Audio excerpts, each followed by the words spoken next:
Coba Bapak Ibu jujur ya, di rumah siapa yang masih suka menghangatkan sayur sisa kemarin? Atau lauknya belum habis, terus disimpan di panci? Nanti tinggal dipanasin lagi buat besok. Kelihatannya hemat kan? Tapi tahu nggak Bapak Ibu, kebiasaan sederhana itu ternyata bisa diam-diam merusak tubuh kita, bahkan tanpa gejala apapun di awal. Saya pernah menemui pasien yang setiap hari makan sayur sisa yang dipanaskan ulang. Awalnya beliau cuma merasa sering mual dan gampang lelah. Tapi setelah diperiksa, ternyata ada gangguan di pencernaan dan fungsi hatinya mulai menurun. Semua berawal dari makanan yang kelihatannya aman-aman saja.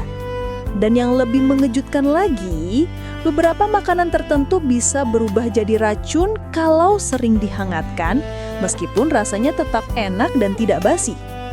Jadi, kalau selama ini ibu atau bapak merasa, nggak apa-apa, kan cuma dihangatin sebentar, hati-hati ya, bisa jadi justru itu penyebab kenapa tubuh sering terasa lemas, perut begah, atau mual tanpa sebab jelas. Hari ini, saya akan jelaskan 4 jenis makanan yang sebaiknya tidak dihangatkan berulang, lengkap dengan alasannya, dan bagaimana cara aman menyimpannya agar tetap sehat. Siapkan catatan, karena mungkin salah satunya sering ibu masak setiap hari tanpa sadar. Sebelum melanjutkan, pastikan Anda menekan tombol subscribe berwarna merah di bawah ini, aktifkan ikon lonceng untuk notifikasi informasi kesehatan terbaru, dan tinggalkan komentar dari kota mana Anda menyaksikan tayangan ini. Saya Dr. Indri yang sudah berpengalaman dalam menangani gejala kesehatan ribuan lansia di seluruh Indonesia. Hari ini saya akan membuka rahasia yang bahkan membuat saya pribadi terkejut. Jadi begini Bapak Ibu, kenapa sih makanan yang dihangatkan bisa berubah jadi bahaya? Padahal kan dari luar kelihatannya masih bagus, tidak basi, tidak berjamur, bahkan baunya juga masih enak. Nah, disinilah letak bahayanya. Karena yang rusak bukan hanya tampilan luarnya, tapi struktur gizinya dan mikroorganisme di dalamnya. Saya pernah punya pasien lansia bernama Bu Sri, usia 67 tahun. Beliau tinggal sendiri, anak-anaknya sudah merantau. Karena hemat dan tidak mau repot, beliau sering masak sayur bayam, tempe orek, atau sambal goreng kentang untuk 2 hari sekaligus. Biasanya setelah makan, sisanya disimpan di panci, ditutup, lalu besok pagi dihangatkan lagi. Tapi beberapa minggu kemudian, Bu Sri datang ke klinik dengan keluhan mual, perut rasa kembung, dan badan sering lemas. Awalnya saya kira cuma mah biasa, tapi setelah diperiksa lab, ternyata fungsi hatinya meningkat. Dari hasil wawancara makanan, saya temukan penyebabnya. Sering mengkonsumsi makanan yang dihangatkan berulang.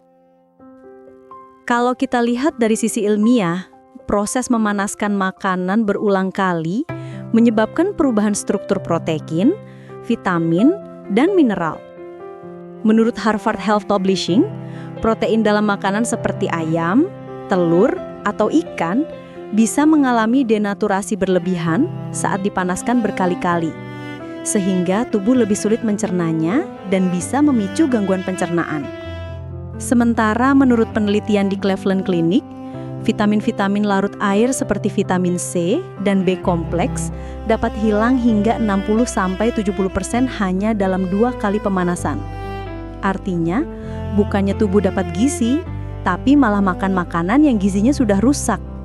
Selain itu, WHO juga pernah menyoroti soal food safety atau keamanan makanan rumah tangga.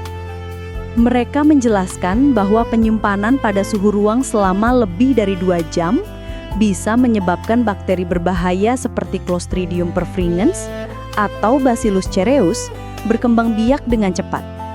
Dan walaupun makanan itu kita panaskan kembali, beberapa racun yang dihasilkan bakteri tersebut tidak bisa dihancurkan dengan suhu tinggi. Itulah kenapa banyak orang merasa, loh kan udah saya panasin, tapi tetap saja bisa keracunan ringan, mual, atau diare setelah makan. Kalau dipikir-pikir, Dulu waktu saya kecil, ibu saya juga sering melakukan hal yang sama. Beliau masak sayur lodeh atau soto dalam porsi besar supaya bisa dimakan 2-3 kali. Tapi zaman dulu udara belum sepanas sekarang. Listrik belum serajin sekarang nyala 24 jam.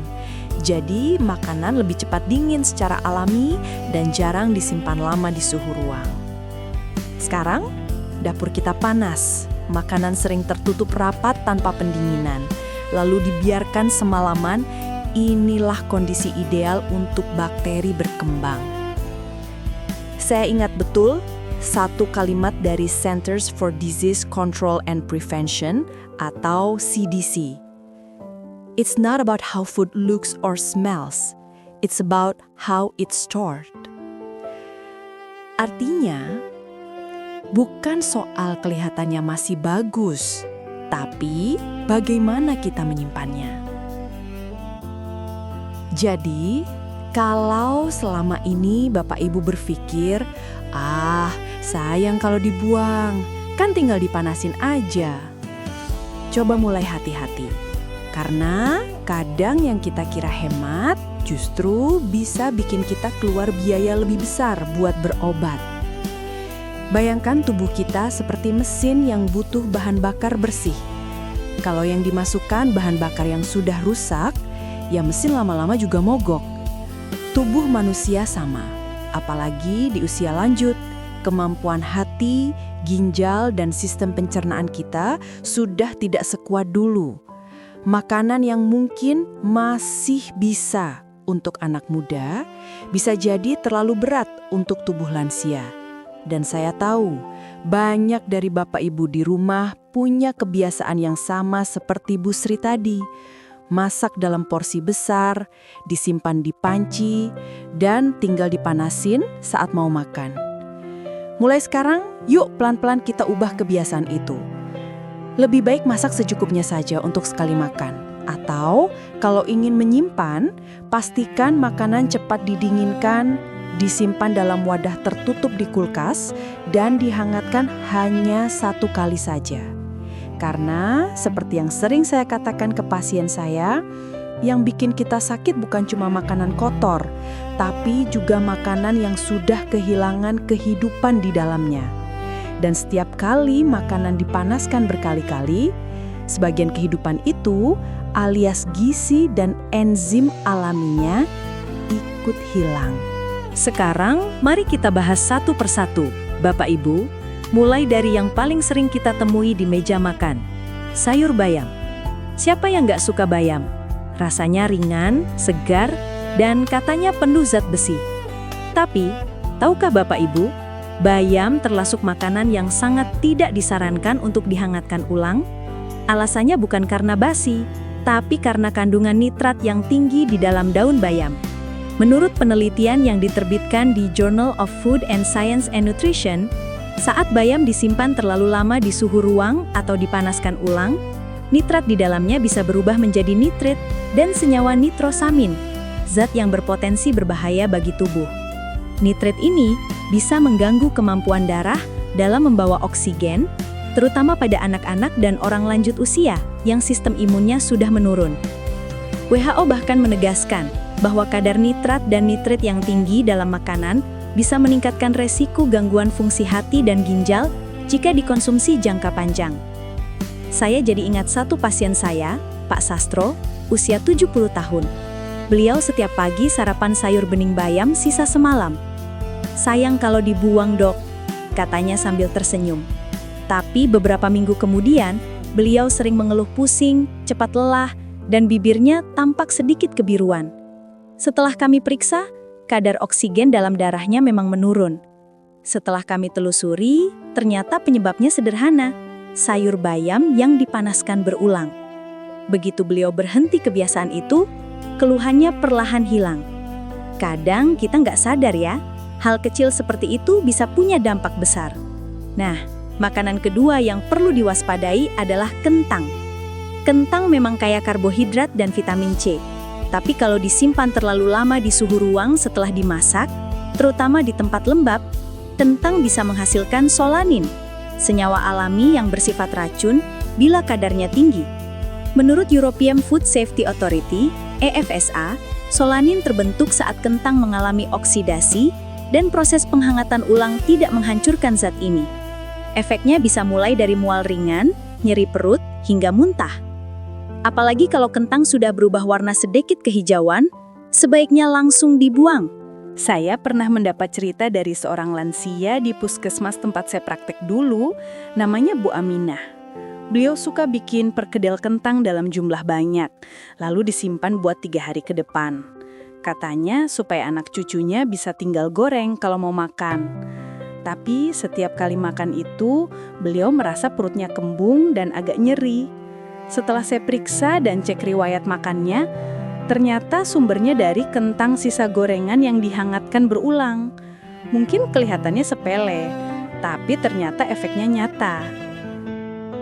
Sekarang kita masuk ke yang ketiga, daging ayam. Ini makanan favorit semua keluarga kan? Gurih, mudah dimasak, dan bisa dikreasikan jadi apa saja. Tapi tahukah Bapak Ibu, ayam yang dihangatkan berulang kali bisa menimbulkan masalah pada sistem pencernaan? Menurut penelitian dari USDA Food Safety and Inspection Service, daging ayam mengandung protein kompleks yang bisa berubah struktur saat terkena panas berulang. Selain membuat tekstur daging jadi keras dan sulit dicerna, perubahan struktur protein ini juga bisa menghasilkan senyawa oksidatif yang tidak baik bagi kesehatan usus dan hati. Bukan cuma itu, kalau penyimpanannya tidak benar, misalnya ayam matang disimpan terlalu lama di suhu ruang, maka bakteri seperti Salmonella dan Campylobacter bisa berkembang biak cepat sekali. Dan yang berbahaya, walaupun ayam itu sudah dipanaskan lagi, racun yang dihasilkan bakteri tadi belum tentu hancur sepenuhnya. Makanya, di Amerika dan Eropa, lembaga kesehatan seperti FDA dan WHO sangat menekankan prinsip cook once, eat once. Masak sekali, makan sekali. Saya masih ingat satu kejadian yang cukup mengena di klinik saya. Seorang kakek, Pak Wibowo, datang dengan keluhan diare dan perut nyeri setelah makan nasi dan ayam goreng sisa semalam. Beliau pikir sudah aman karena ayamnya dipanaskan di wajan sampai benar-benar panas. Tapi ternyata proses pemanasan yang tidak merata membuat sebagian bagian ayam masih lembab, menjadi tempat bakteri berkembang. Setelah dirawat dan diberi edukasi, sekarang Pak Wibowo kalau masak ayam selalu masak secukupnya saja. Dan kalaupun sisa, disimpan di kulkas maksimal 1 hari saja. Nah, dari 3 contoh ini, bayam, kentang, dan ayam, kita bisa belajar satu hal penting. Tidak semua makanan bisa diperlakukan sama saat disimpan dan dihangatkan. Beberapa makanan aman jika hanya sekali dipanaskan dan disimpan dengan benar. Tapi ada juga yang berubah komposisinya hingga menimbulkan efek berbahaya. Sederhananya begini Bapak Ibu, semakin tinggi kadar air dan protein dalam makanan, semakin cepat pula zat gizinya rusak saat dipanaskan berulang. Dan yang paling beresiko adalah mereka yang punya daya tahan tubuh rendah, seperti lansia. Jadi, kalau ingin tetap sehat, prinsipnya mudah. Masak secukupnya saja, simpan dengan benar, dan hindari menghangatkan makanan lebih dari 1 kali. Kalau kita sayang sama tubuh kita juga harus mulai sayang sama cara kita memperlakukannya lewat makanan yang kita makan setiap hari. Kalau tadi kita sudah bicara tentang bayam, kentang, dan ayam, sekarang mari kita lanjut ke 2 makanan yang paling sering ada di meja makan kita, nasi dan telur. Saya tahu, hampir semua keluarga Indonesia tidak bisa lepas dari nasi. Tapi, apakah Bapak Ibu tahu bahwa nasi yang sudah matang ternyata bisa menjadi tempat berkembangnya bakteri berbahaya kalau tidak disimpan dengan benar? Menurut Food Standards Agency di Inggris, nasi yang sudah dimasak bisa mengandung spora bakteri bernama Bacillus cereus. Spora ini tahan terhadap panas tinggi, bahkan proses memasak pun tidak sepenuhnya membunuhnya. Saat nasi matang dibiarkan di suhu ruang lebih dari 2 jam, spora itu mulai tumbuh menjadi bakteri aktif dan menghasilkan racun atau toksin. Yang berbahaya, racun ini tidak akan hilang walau nasi dipanaskan kembali. Jadi walaupun nasi itu terlihat masih putih dan wangi, bisa jadi di dalamnya sudah ada zat yang menyebabkan mual, muntah, atau diare ringan. Saya jadi teringat satu pasien saya, Pak Darmawan, usia 68 tahun. Beliau datang dengan keluhan perut melilit dan muntah setelah makan nasi goreng sisa semalam. Beliau bilang, "Saya panasin kok dok, sampai panas banget." Tapi setelah saya jelaskan, bukan panasnya yang jadi masalah. Racun dari bakteri Bacillus cereus itu memang tidak hancur oleh panas. Jadi, sekali nasi sudah terkontaminasi, pemanasan tidak akan membantu. Setelah kejadian itu, Pak Darmawan mulai menerapkan kebiasaan baru. Kalau ada sisa nasi, langsung dimasukkan ke kulkas maksimal 2 jam setelah matang. Dan kalau mau dimakan lagi, cukup dipanaskan sekali saja, tidak berulang. Sejak itu, keluhan perutnya tidak pernah kambuh lagi. Selain nasi, telur juga sering kali dihangatkan tanpa disadari bahayanya. Mungkin Bapak Ibu suka bikin telur dadar, telur rebus, atau telur balado lalu disimpan di meja makan. Padahal, menurut penelitian dari USDA Food Safety and Inspection Service, telur matang yang disimpan terlalu lama di suhu ruang bisa menjadi sarang bakteri Salmonella enteritidis. Bakteri ini bisa bertahan di dalam telur bahkan setelah dimasak jika penyimpanannya salah, terutama bila telur dipanaskan ulang berkali-kali. Selain itu, dari sisi gizi, pemanasan ulang juga bisa mengubah struktur protein telur, terutama putih telurnya. Menurut Harvard Health Publishing, protein yang sudah mengalami denaturasi 2 kali atau lebih menjadi lebih sulit dicerna, bahkan bisa memicu peradangan ringan di usus bagi orang yang sensitif. Makanya beberapa pasien lansia yang saya tangani sering mengeluh perut terasa kembung atau begah setelah makan telur yang dihangatkan. Padahal bukan alergi, melainkan karena struktur proteinnya sudah berubah. Saya pernah menangani seorang pasien bernama Bu Wati, 64 tahun. Beliau sering merasa perut tidak nyaman setelah makan nasi goreng atau telur balado sisa semalam. Awalnya dikira mah. Tapi setelah saya gali lebih dalam, ternyata penyebabnya sederhana. Makanan sisa yang terus dihangatkan. Ketika beliau mulai membiasakan menyimpan makanan di kulkas dan tidak memanaskan lebih dari sekali, keluhannya pelan-pelan hilang. Kadang, penyebab tubuh tidak nyaman itu bukan karena penyakit berat, tapi karena pola makan yang salah tanpa kita sadari. Dari sisi ilmiah, Centers for Disease Control and Prevention atau CDC menegaskan bahwa makanan matang sebaiknya tidak dibiarkan lebih dari 2 jam di suhu ruang. Dan bila ingin disimpan, suhu kulkas harus berada di bawah 5 derajat Celcius. Sementara itu, jika makanan akan dipanaskan ulang, pastikan suhunya mencapai minimal 74 derajat Celcius atau sekitar panas mendidih agar bakteri yang tersisa bisa mati. Namun, ingat, meskipun bakteri mati, racun yang sudah diproduksi oleh bakteri tidak akan hilang. Inilah kenapa prinsip simpan cepat, panaskan sekali menjadi sangat penting, terutama bagi usia lanjut yang sistem pencernaannya lebih sensitif. Jadi, kalau di rumah masih sering ada kebiasaan nasi sisa disimpan di rice cooker 2 hari, atau telur balado dibiarkan di meja makan sampai sore, sekarang waktunya lebih berhati-hati. Bukan berarti kita tidak boleh menyimpan makanan, tapi harus tahu cara yang aman.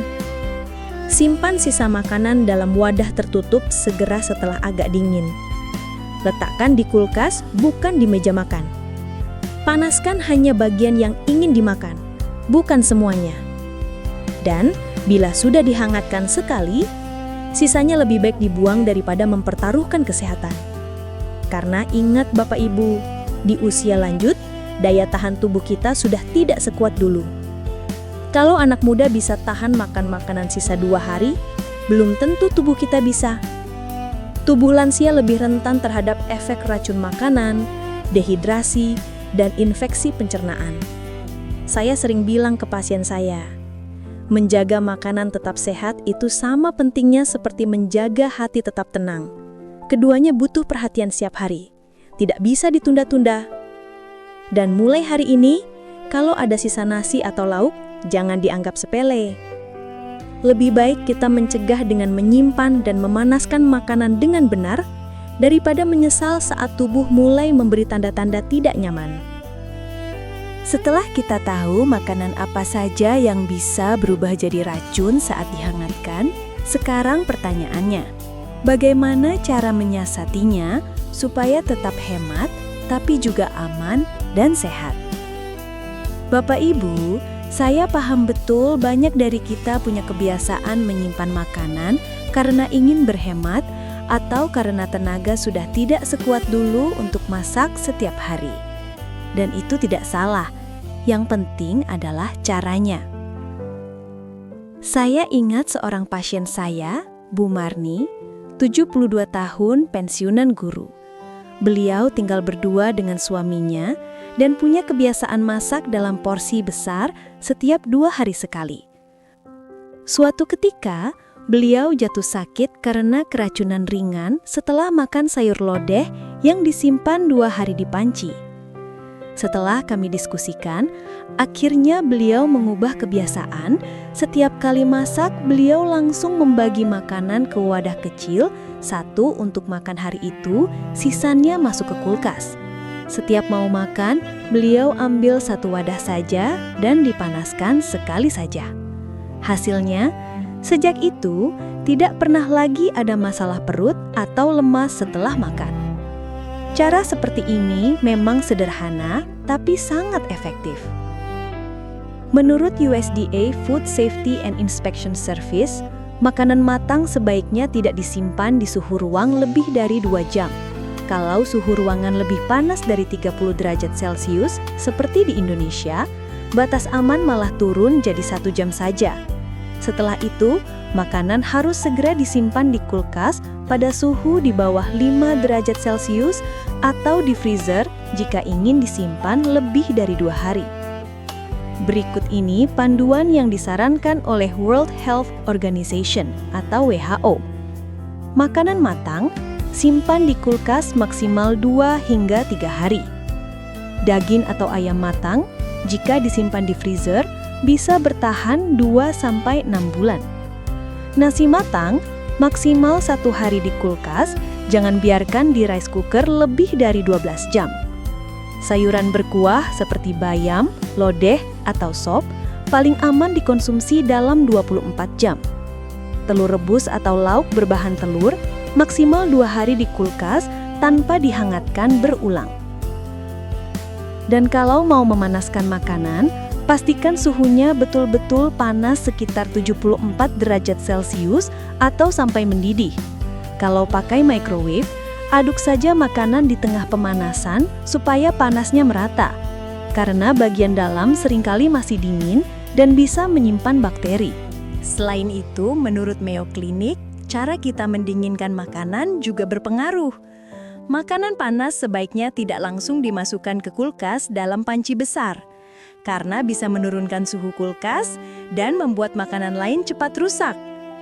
Sebaiknya, bagi makanan panas ke wadah kecil, biarkan agak hangat selama 15-20 menit, baru masukkan ke kulkas. Cara ini menjaga suhu makanan tetap aman tanpa merusak pendingin. Dan jangan lupa, wadah juga penting. Gunakan wadah kedap udara dari kaca atau plastik food grade, bukan wadah bekas yang sudah kusam atau berbau. Labeli juga tanggalnya kalau perlu, supaya Bapak Ibu tahu mana makanan yang masih layak konsumsi dan mana yang sudah harus dibuang. Saya tahu, sebagian dari Bapak Ibu mungkin berpikir, sayang dok kalau dibuang, kan masih bisa dimakan.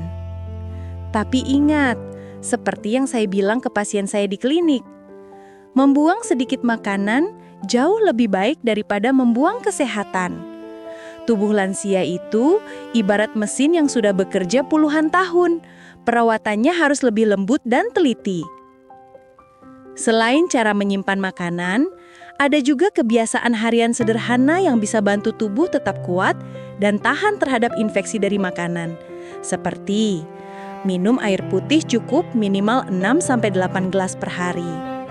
Air membantu ginjal dan hati bekerja optimal, membuang racun.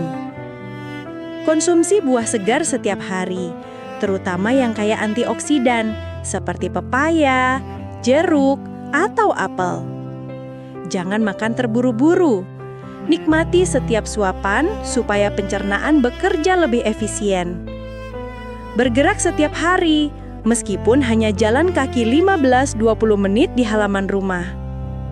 Tidur cukup dan hindari stres, karena tubuh yang lelah dan stres lebih mudah terserang penyakit, termasuk infeksi pencernaan.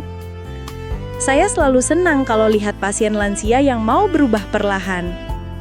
Saya pernah bertemu sepasang suami istri, Bapak Suyono dan Bu Rini, yang awalnya sering bolak-balik ke puskesmas karena masalah pencernaan ringan. Tapi setelah mereka menerapkan pola masak secukupnya, simpan dengan benar, makan dengan tenang, mereka jarang sekali sakit. Sekarang, mereka bahkan jadi inspirasi di kelompok lansia di kampungnya. Jadi, Bapak Ibu, mulai sekarang yuk kita ubah sedikit demi sedikit kebiasaan di rumah.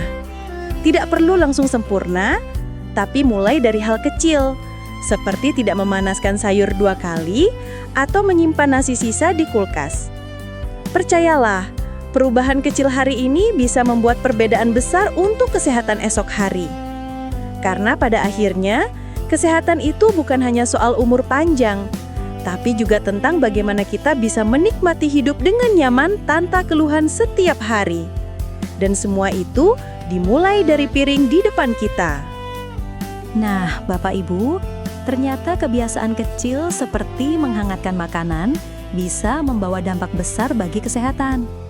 Mulai sekarang, yuk biasakan masak secukupnya saja, simpan dengan benar, dan hindari pemanasan berulang.